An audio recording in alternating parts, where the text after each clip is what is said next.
Hello everyone. आज के इस लेक्चर में हम पॉपुलेशन ग्रोथ वाले टॉपिक को कंटिन्यू करेंगे। पॉपुलेशन ग्रोथ हम पढ़ रहे थे। पॉपुलेशन ग्रोथ के अंदर हमने सबसे पहले जो जियोमेट्रिक ग्रोथ थी वो हमने देख ली थी। जियोमेट्रिक ग्रोथ वो हमने देख ली थी। ठीक है, जियोमेट्रिक ग्रोथ को हमने किससे रिप्रेजेंट किया था? R0 से रिप्रेजेंट किया था। आज हम बात करेंगे एक्सपोनेंशियल ग्रोथ की। आज हम किसकी बात करेंगे? एक्सपोनेंशियल ग्रोथ की। ठीक है, एक्सपोनेंशियल ग्रोथ जो होती है इसको हम रिप्रेजेंट करते हैं स्मॉल आर से। किससे रिप्रेजेंट करेंगे हम इसको? स्मॉल आर से हम रिप्रेजेंट करेंगे। क्या होता है एक्सपोनेंशियल ग्रोथ? हमने देखा था जियोमेट्रिक ग्रोथ जो थी इसके अंदर भी हमें जे शेप का कर्व देखने को मिला था। कौन सा कर्व देखने को मिला था? जे शेप का। अगर हम बात करें एक्सपोनेंशियल ग्रोथ की तो एक्सपोनेंशियल ग्रोथ के अंदर भी हमें जे शेप का ही कर्व देखने को मिलता है। किसका कर्व देखने को मिलेगा? जे शेप का ही कर्व देखने को मिलेगा। अगर हम इसके अंदर बात करें कि किस प्रकार के ऑर्गेनिज्म जो होते हैं वो जियोमेट्रिक ग्रोथ को शो करते हैं, तो इसके अंदर हमने बात की थी कि ऐसे एनिमल जो कि पीरियोडिक ब्रीडर होते हैं। कौन से होते हैं? पीरियोडिक ब्रीडर होते हैं, जो कि मतलब उनके अंदर टाइम पीरियड जो होता है उनके ब्रीडिंग का वो उनके अंदर फिक्स होता है। वो मतलब सीजन के अकॉर्डिंग या फिर इंटरवल जो होगा वो उनके अंदर फिक्स होगा। तो उनके अंदर हमें किस टाइप का देखने को मिला था? जियोमेट्रिक ग्रोथ देखने को मिली थी। अगर हम एक्सपोनेंशियल ग्रोथ की बात करें तो एक्सपोनेंशियल ग्रोथ जो होती है ये हमें देखने को मिलती है जो कंटिन्यूस ब्रीडर होते हैं। कौन से होते हैं? कंटिन्यूस ब्रीडर जो होते हैं उनके अंदर हमें क्या देखने को मिलती है? एक्सपोनेंशियल ग्रोथ देखने को मिलती है। कंटिन्यूस ब्रीडर मतलब कि ऐसे ऑर्गेनिज्म जो कि कंटिन्यू ब्रीड करते हैं, उनके लिए ना तो पर्टिकुलर किसी वेदर की ज़रूरत होती है, ना पर्टिकुलर किसी सीजन की ज़रूरत होती है, किसी की भी ज़रूरत नहीं होती है। वो जैसे ही उनको फेवरेबल कंडीशन मिलती है उसके अकॉर्डिंग वो कंटिन्यू ब्रीड करते रहते हैं। तो ये हमने चीज़ देखी थी। अगर हम कंटिन्यूस ब्रीडर के अंदर हम एग्जाम्पल की बात करें कि कौन कौन से ऑर्गेनिज्म जिनके अंदर हमें कंटिन्यूस ब्रीडिंग देखने को मिलती है, तो हम बात कर सकते हैं बैक्टीरिया की। ठीक है, स्मॉल इंसेक्ट्स जो होते हैं उनके अंदर हमें कंटिन्यूस ब्रीडिंग देखने को मिलती है। इसके अलावा एंडोपैरासाइट्स जो होते हैं, एंडोपैरासाइट्स ये सारे के सारे किस पर डिपेंड होते हैं? ये सिर्फ और सिर्फ फेवरेबल कंडीशन के ऊपर डिपेंड होते हैं कि फेवरेबल कंडीशन मिली इनको और ये क्या करेंगे? ग्रोथ करना स्टार्ट कर देंगे। ठीक है, इसके अलावा अगर हम एक्सपोनेंशियल ग्रोथ की अगर बात करते हैं तो एक्सपोनेंशियल ग्रोथ जो होती है इसके अंदर हमें देखने को मिलता है, इसके लिए हम एक हाइपोथेसिस बनाते हैं और वो हाइपोथेसिस कौन सी होती है कि यहाँ पर अनलिमिटेड रिसोर्सेज होंगे। क्या होंगे? अनलिमिटेड रिसोर्सेज होंगे। ठीक है, अनलिमिटेड रिसोर्सेज होंगे मतलब कि जो ऑर्गेनिज्म है उन ऑर्गेनिज्म को एक ऐसा एरिया मिल रहा है जहाँ पर रिसोर्सेज कभी ख़त्म ही नहीं होंगे। सपोज कि अगर हम बैक्टीरिया की बात करें तो बैक्टीरिया सपोज कि ये इतने एरिया के अंदर अगर बैक्टीरिया ग्रो कर रहा है तो उस बैक्टीरिया के लिए जो फूड वगैरह जो मिलना चाहिए इसको, इसकी ग्रोथ के लिए जो जो भी रिक्वायरमेंट ज़रूरी है, फूड है, न्यूट्रिएंट है, इसके अलावा इसके लिए जो कल्चर मीडियम वगैरह और हम बोल सकते हैं हैबिटेट जो होना चाहिए, वो सारे के सारे इसके फेवरेबल है। और वो फेवरेबल होने के साथ साथ में कैसे? अनलिमिटेड है। अनलिमिटेड फॉर्म के अंदर उस बैक्टीरिया को फूड मिल रहा है। और ऑब्वियस सी बात है कि जब अगर किसी ऑर्गेनिज्म को अगर कोई रिसोर्सेज अनलिमिटेड फॉर्म में मिलेंगे तो वो ऑर्गेनिज्म क्या करेगा? कंटिन्यू ग्रो करेगा। ठीक है, तो ये सिर्फ क्या है? ये एक हाइपोथेसिस यहाँ पर बनाई गई है। अगर हम रियलिटी में बात करें तो रियलिटी में ऐसा पॉसिबल नहीं होता है। चंद्रमा तो ये हाइपोथेसिस है केवल, क्योंकि रियलिटी में ऐसा होता नहीं है। ऐसा कोई भी एनवायरनमेंट के अंदर रीज़न नहीं है जहाँ पर अनलिमिटेड रिसोर्सेज होंगे। और अगर अनलिमिटेड रिसोर्सेज अगर सपोज कि हम मान भी लेते हैं कि सपोज ये एक एरिया है, यहाँ पर क्या है? अनलिमिटेड रिसोर्सेज हैं, लेकिन अगर वहाँ पर अगर कोई पॉपुलेशन आएगी और पॉपुलेशन जब उन रिसोर्सेज का यूज़ करने लगेगी तो एक टाइम तो जब ऐसा आएगा ना कि अनलिमिटेड रिसोर्सेज जो होंगे ये किस में हो जाएंगे, ये लिमिटेड रिसोर्सेज में कन्वर्ट हो जाएंगे, ठीक है। तो इसके लिए हम क्या बोलते हैं कि यहाँ पर केवल एक हाइपोथेसिस बताई गई है एक्सपोनेंशियल ग्रोथ के लिए, ठीक है। इसके अलावा अगर हम बात करते हैं एक्सपोनेंशियल ग्रोथ के अंदर अनलिमिटेड रिसोर्सेज के अलावा, तो इसके अंदर हमें देखने को मिलता है पर कैपिटा ग्रोथ। क्या देखने को मिलेगा, पर कैपिटा इंक्रीजमेंट या फिर पर कैपिटा हम ग्रोथ बोल सकते हैं। पर कैपिटा ग्रोथ हमें देखने को मिलती है। क्या होती है पर कैपिटा ग्रोथ, तो हम एग्जांपल के थ्रू समझते हैं कि ये एक एरिया है,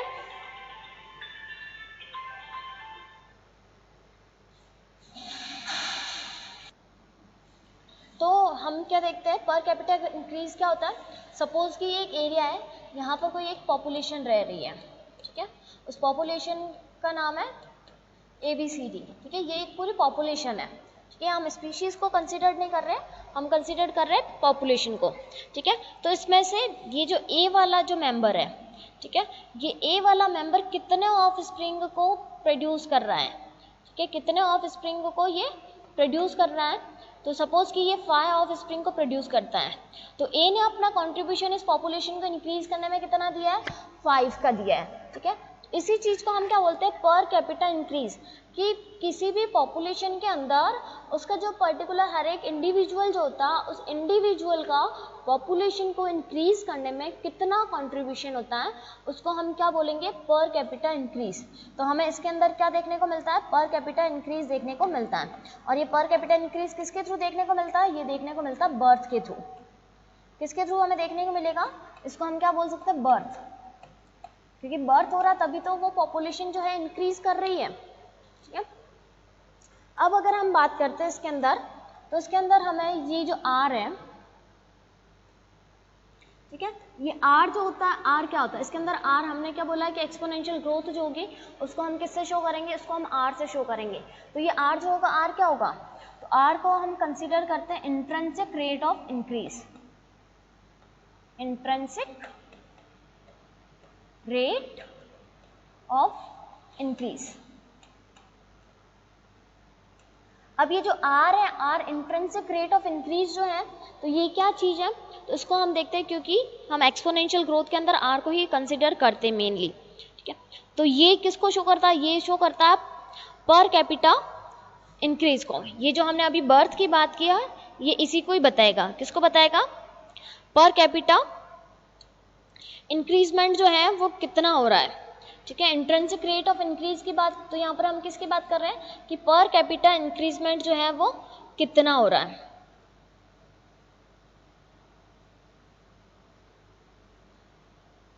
इंट्रिंसिक रेट, इसके अंदर हम किसकी बात करते हैं, इसके अंदर हम बात करेंगे per capita rate of increase, per capita rate of increase, ठीक है। और ये कितनी मैक्सिमम हो सकती है, ये जितनी मैक्सिमम होगी उसको हम क्या बोलेंगे, उसको हम बोलेंगे इंट्रिंसिक रेट ऑफ इंक्रीज, ठीक है। इंट्रिंसिक रेट इंक्रीज हम इसको बोलेंगे। तो ये जो पर कैपिटा रेट जो इंक्रीज होती है, तो ये अब कैसे हो रही है, पर कैपिटा रेट किस प्रकार से इंक्रीज हो रही है, तो ये इसके लिए एक और कंडीशन आती है कि यहाँ पर हमें एब्सेंस ऑफ एनवायरमेंटल रेजिस्टेंस देखने को मिलता है। क्या देखने को मिलता है, एब्सेंस ऑफ एनवायरमेंटल रेजिस्टेंस। अब ये एब्सेंस ऑफ एनवायरमेंटल रेजिस्टेंस जो होता है वो क्या होता है, अगर हम उसकी बात करें तो इसको हम देखते हैं कि जो हमें एब्सेंस देखने को मिल रहा है, एब्सेंस ऑफ एनवायरमेंटल रेजिस्टेंस, तो रेजिस्टेंस हम किसको बोलेंगे, रेजिस्टेंस हम बोलेंगे बैरियर को, रेजिस्टेंस हम किसको बोलेंगे, बैरियर को, ठीक है। बैरियर को हम रजिस्टर के फॉर्म रेजिस्टेंस के फॉर्म में लेते हैं। बैरियर मतलब कोई भी बाधा, ठीक है, कोई भी रुकावट जो आती है उसको हम और क्या बोल सकते हैं, रुकावट, ठीक है, कोई भी बाधा आ रही है, कोई भी रुकावट जो आ रही है, रुकावट कहाँ पर आ रही है, इंक्रीजमेंट में, किसकी इंक्रीजमेंट में, पॉपुलेशन के इंक्रीजमेंट में, कैसे, पर कैपिटा के फॉर्म में, तो पर कैपिटा के फॉर्म में किस प्रकार से, तो वो जो जितने भी रुकावट होंगी वो रुकावट नहीं होनी चाहिए, अगर रुकावट नहीं होगी तभी वो पॉपुलेशन क्या कर पाएगी, अच्छे से ग्रोथ कर पाएगी, ठीक है, अगर बैरियर अगर प्रेजेंट रहेंगे, रुकावटें अगर आएगी तो वो पॉपुलेशन ग्रोथ नहीं कर पाएगी। तो ये एनवायरमेंटल रेजिस्टेंस जो होता है ये दोनों ही प्रकार के हो सकते हैं, बायोटिक भी हो सकता है और अबायोटिक भी हो सकता है। कैसे हो सकते हैं, बायोटिक और अबायोटिक। अगर हम बायोटिक की अगर हम बात करते हैं तो बायोटिक के अंदर हम क्या देखने को मिलता है, हमने यूनिट फर्स्ट के अंदर बायोटिक फैक्टर्स के अंदर हमने दो तरह के रिलेशंस पढ़े थे। कौन कौन से रिलेशन थे, एक था इंटर स्पेसिफिक, दूसरा था इंट्रा स्पेसिफिक।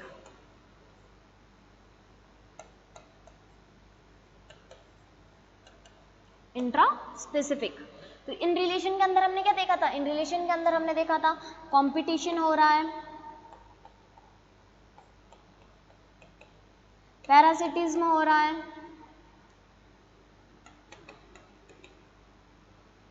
ठीक है, इसके अलावा हमने प्रीडेटर का भी देखा था। तो ये सारे के सारे रिलेशन जो है, ये सारे के सारे रिलेशन ये किस में आते हैं, बायोटिक फैक्टर्स के अंदर आते हैं। तो ये बायोटिक फैक्टर्स मतलब ये जो रिलेशंस होते हैं इंटर स्पेसिफिक और इंट्रा स्पेसिफिक, ये रिलेशंस नहीं होने चाहिए। अगर रिलेशन होंगे तो क्या होगा, एक स्पीशीज के साथ में दूसरी स्पीशीज कम्पीट करेगी तो क्या होगा, उनके बीच में रिसोर्सेज के लिए लड़ाई होगी।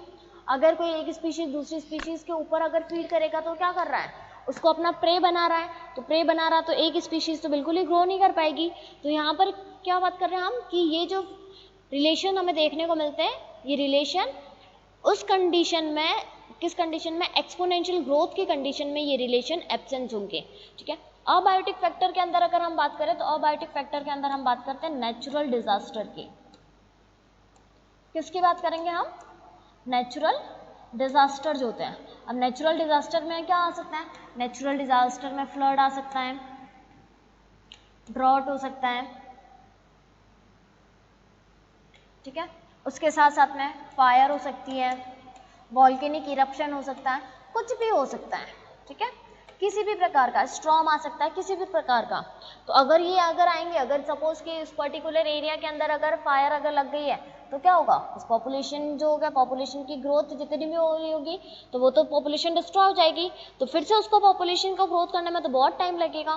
फ्लड अगर आ गया तो भी सेम कंडीशन होगी, ड्रॉट हो गया तो ड्रॉट होने पर क्या होगा, वहाँ पर इनका जो फूड का रिसोर्सेज होगा वो फूड का रिसोर्सेज कम हो जाएगा।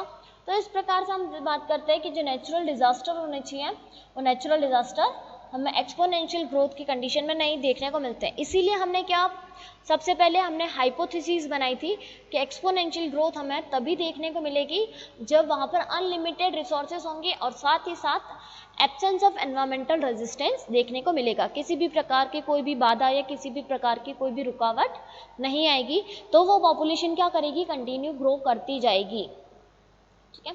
तो ये तो हमने बात कर ली किसकी, एनवायरमेंटल रेजिस्टेंस की। इसके अलावा इसके अंदर एक और चीज आती है बायोटिक पोटेंशियल या रिप्रोडक्टिव पोटेंशियल। क्या आता है, बायोटिक पोटेंशियल या फिर इसको हम बोलते हैं रिप्रोडक्टिव पोटेंशियल, कि किसी भी पॉपुलेशन के अंदर कोई अगर स्पीशीज है तो उस स्पीशीज का रिप्रोडक्टिव पोटेंशियल कितना है, मतलब वो कितने ऑर्गेनिज्म को प्रोड्यूस कर सकता है, वो क्या कहलाएगा, वो कहलाएगा उसका बायोटिक पोटेंशियल या फिर उसका रिप्रोडक्टिव पोटेंशियल। ऑर्गेनिज्म जो होते हैं वो अपनी लिमिट के अकॉर्डिंग ऑफ स्प्रिंग को प्रोड्यूस करते हैं, बट उनके लिमिट इन द सेंस वो रिसोर्सेज के अकॉर्डिंग ऑफ स्प्रिंग को प्रोड्यूस करते हैं, बट अगर हम उनकी लिमिट की बात करें तो उनके पास लिमिट तो उससे भी कहीं गुना ज़्यादा होती है। तो ये चीज़ यहाँ पर आ रही है कि उनकी रिप्रोडक्टिव पोटेंशियल यहाँ पर देखा जाता है कि ऑर्गेनिज्म जो है वो कितना पॉपुलेशन को ग्रो करवा सक रहा है, कितना पॉपुलेशन ग्रोथ में वो हेल्प कर रहा है। तो ये भी हमें इसके अंदर देखने को मिलता है। अब हम इसके बात करते हैं फॉर्मूले की। अब हम किसकी बात करेंगे, एक्सपोनेंशियल ग्रोथ जो होती है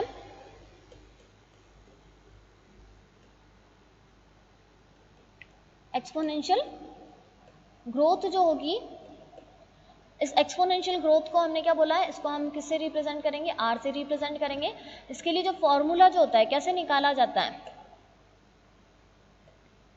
ठीक है। तो हम सबसे पहले बात करेंगे आर की। सबसे पहले हम क्या बात करेंगे, आर की। आर को हमने क्या बोला था, इंट्रिंसिक रेट इंक्रीज। क्या बोला था, इंट्रिंसिक रेट इंक्रीज। क्या होता है, per capita increment. Per capita कितना इंक्रीजमेंट हो रहा है वो हमारा आर कहला रहा है, ठीक है। इस आर को निकालने के लिए हम यूज में लेते हैं बी माइनस डी। अब बी माइनस डी क्या होता है, बी होता है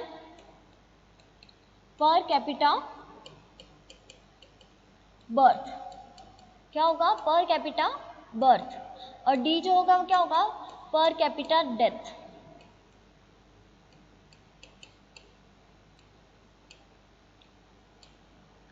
तो हमने बात की है कि पर कैपिटा इंक्रीजमेंट हो रहा है। तो हमने क्या देखा था कि इंक्रीजमेंट किसके थ्रू हो रहा है, इंक्रीजमेंट हो रहा है बर्थ के थ्रू। किसके थ्रू हो रहा है इंक्रीजमेंट,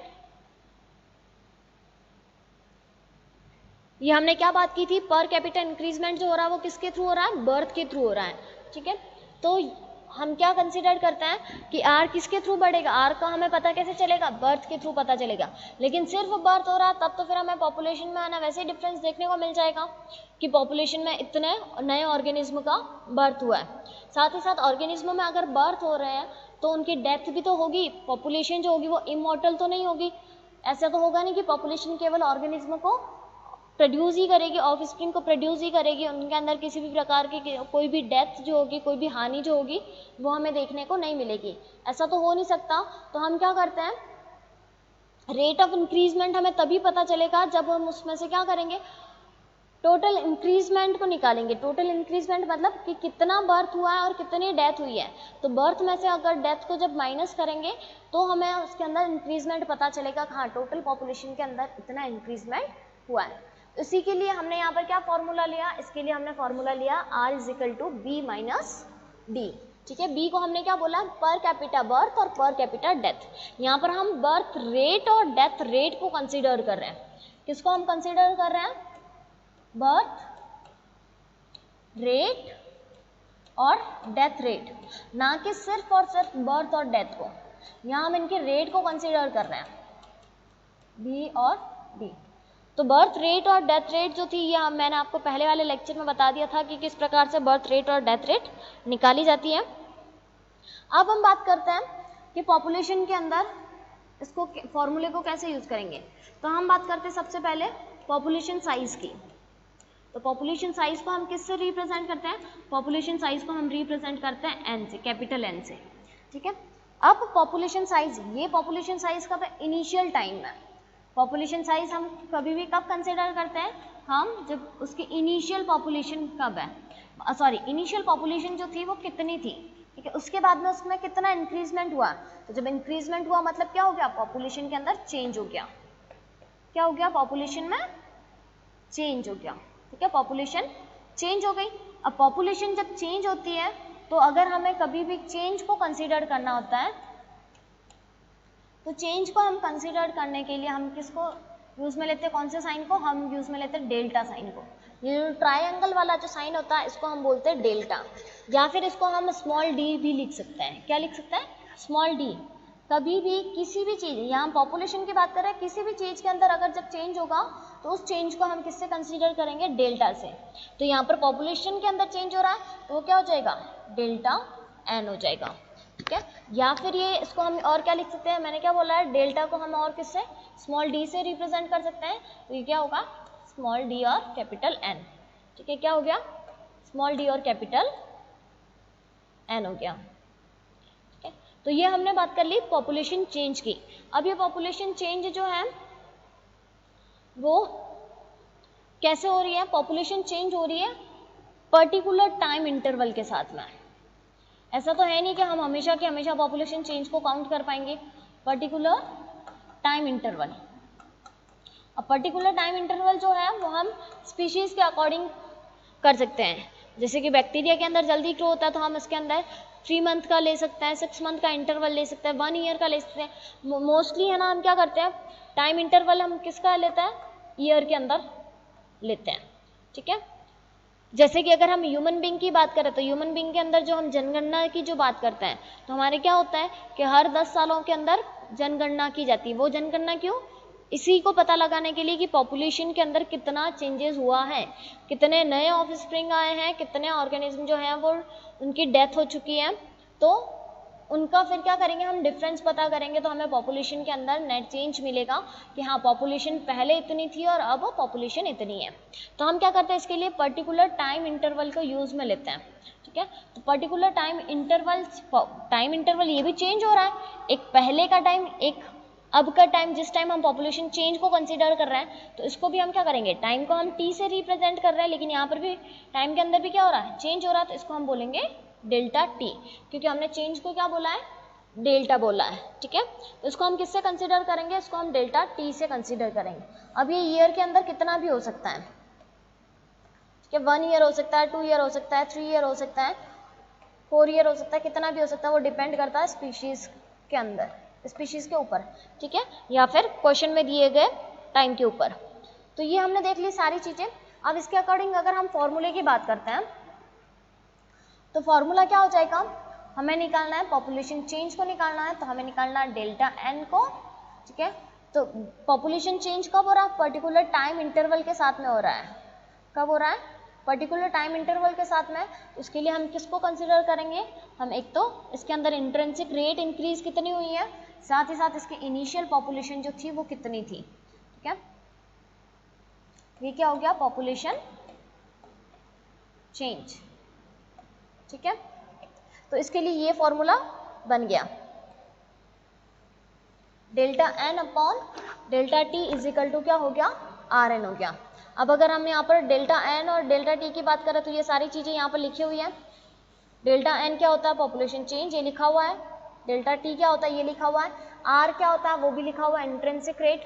इसको कैसे निकालते हैं, बी माइनस डी से। और एन जो होता है, एन क्या होता है, वो होती है इनिशियल पॉपुलेशन। इनिशियल पॉपुलेशन को तो कंसीडर करना पड़ेगा, तभी तो हमें उसके अंदर चेंज पता चलेगा, इनिशियल पॉपुलेशन। अगर हमें इनिशियल पॉपुलेशन पता ही नहीं होगी तो हमें चेंज कैसे पता चलेगा कि पहले कितनी पॉपुलेशन थी। अगर हमें यही नहीं पता तो हम कैसे पता लगाएंगे कि अब पॉपुलेशन कितनी बढ़ी है या कितनी कम हुई है। तो ये हमने देख लिया, ये इसका फॉर्मूला होता है, ठीक है। अब हम अगर एक एग्जांपल लेते हैं, फॉर्मूला ले लिया हमने, d n upon d t is equal to r n. इस फॉर्मूले को हम एक और फॉर्म के अंदर भी लिख सकते हैं, इसको हम ऐसे भी लिख सकते हैं, d n upon d t is equal to r, हमने क्या बोला था, बी माइनस डी, ठीक है, और क्या हो गया, मल्टीप्लाई विथ एन। तो ये दोनों ही फॉर्मूले हम कंसिडर कर सकते हैं। दोनों ही फॉर्मूले हमें किसके अंदर देखने को मिलेंगे, एक्सपोनेंशियल ग्रोथ के अंदर हमें देखने को मिलेंगे। हम एग्जांपल लेते हैं कि सपोज कि एक पॉपुलेशन है, ठीक है, उसकी इनिशियल पॉपुलेशन की अगर हम बात करें तो इनिशियल पॉपुलेशन जो थी, एन जो था वो उसका 100, ठीक है, इनिशियल टाइम में कितना था, 100। फिर हमें उसका पॉपुलेशन चेंज निकालना है, तो हमें क्वेश्चन में दी गई इसकी बर्थ रेट जो थी, sorry small b, birth rate जो थी वो हमें दी गई इसकी 2.3, डेथ रेट हमें दी गई 1.7, ठीक है। तो हम सबसे पहले तो क्या करेंगे, हम सबसे पहले निकालेंगे आर, ठीक है। आर क्या हो गया, बी माइनस डी, आर क्या हो गया, बी माइनस डी करेंगे, तो बी कितना है, 2.3 माइनस 1.7, तो हमारा क्या आ गया, हमारा ये आ गया 0.6। अब हम इस आर को क्या करेंगे, फॉर्मूले में रखेंगे, तो फॉर्मूला क्या हो गया, d n upon d t is equal to r n. R हमारे पास कितना है, 0.6, इनिशियल पॉपुलेशन हमें कितनी दे रखी है, 100 दे रखी है, इनटू हम क्या कर देंगे 100, ठीक है। तो ये हमारा क्या आ गया 60। तो ये हम बात कर रहे हैं d n upon d t की, पॉपुलेशन चेंज की बात कर रहे हैं कि पॉपुलेशन में चेंज कितना आया, वो आया है 60 का। अगर हमें क्वेश्चन में ये पूछा जाए कि इसकी फाइनल पॉपुलेशन जो होगी, फाइनल पॉपुलेशन कितनी होगी, तो फाइनल पॉपुलेशन में हम क्या कर लेंगे, इनिशियल पॉपुलेशन प्लस हम क्या कर लेंगे, इनिशियल पॉपुलेशन के साथ साथ में हम क्या कर लेंगे, चेंज कितना हुआ है उसको हम कंसिडर करेंगे। इनिशियल पॉपुलेशन हमारी 100 थी, चेंज हमारे पास 60 आया, तो हमारी फाइनल पॉपुलेशन में हो गया 160। लेकिन सिर्फ अगर चेंज पूछा जाए तो चेंज कितना हो गया, 60 का हो गया।